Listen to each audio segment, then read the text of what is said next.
ਨਾਂ ਅਰਸ਼ਾਦ। ਆ ਮੇਰੇ ਪੁੱਤਰ ਦੇ ਬੱਚੇ ਨੇ, 5 ਭੈਣ ਭਰਾ ਨੇ, 2 ਸਾਈ ਲੋਕ ਨੇ।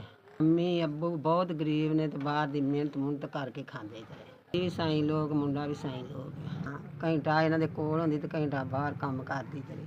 ਪੁੱਤਰ ਇਹਨਾਂ ਦੀ ਮਾਂ ਬਾਹਰ ਦਾ ਵੀ ਕੰਮ ਕਰਦੀ ਆ ਤੇ ਇਹਨਾਂ ਦਾ ਵੀ ਖਿਆਲ ਕਰਦੀ ਆ। ਦਵਾਈ ਵੀ ਖਾਂਦੇ ਨੇ ਤੇ ਇਹਨਾਂ ਨੂੰ ਪੈਂਪਰ ਵੀ ਲੱਗਦੇ ਨੇ ਤੇ ਇਹਨਾਂ ਦੀਆਂ ਬੜੀਆਂ ਜ਼ਰੂਰਤਾਂ ਨੇ।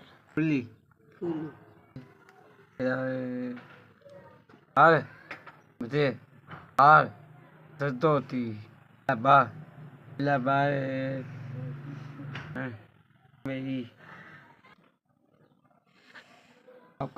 ਮਾਫ ਕਰੇ ईद नहीं पहले ईद देखो नहीं है वो पैसे नहीं दिंदा वो मारदा पैसे दिंदी करदी दिखांदी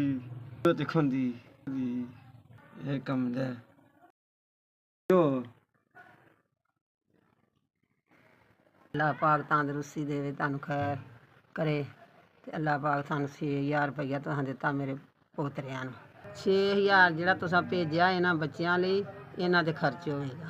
ਭੇਜਿਆ ਉਹਨਾਂ ਨੂੰ ਅੱਲਾ ਸਿਹਤ ਦੇਵੇ, ਉਹਨਾਂ ਨੂੰ ਜ਼ਿੰਦਗੀ ਦੇਵੇ, ਅੱਲਾ ਪਾਕ ਉਹਨਾਂ ਦੇ ਬੱਚਿਆਂ ਦੀ ਤੰਦਰੁਸਤੀ ਦੇਵੇ, ਅੱਲਾ ਉਹਨਾਂ ਨੂੰ ਕੋਈ ਕਮੀ ਨਾ ਬਸਿੱਲਾ ਰਹਿਮ ਆਮੀਨ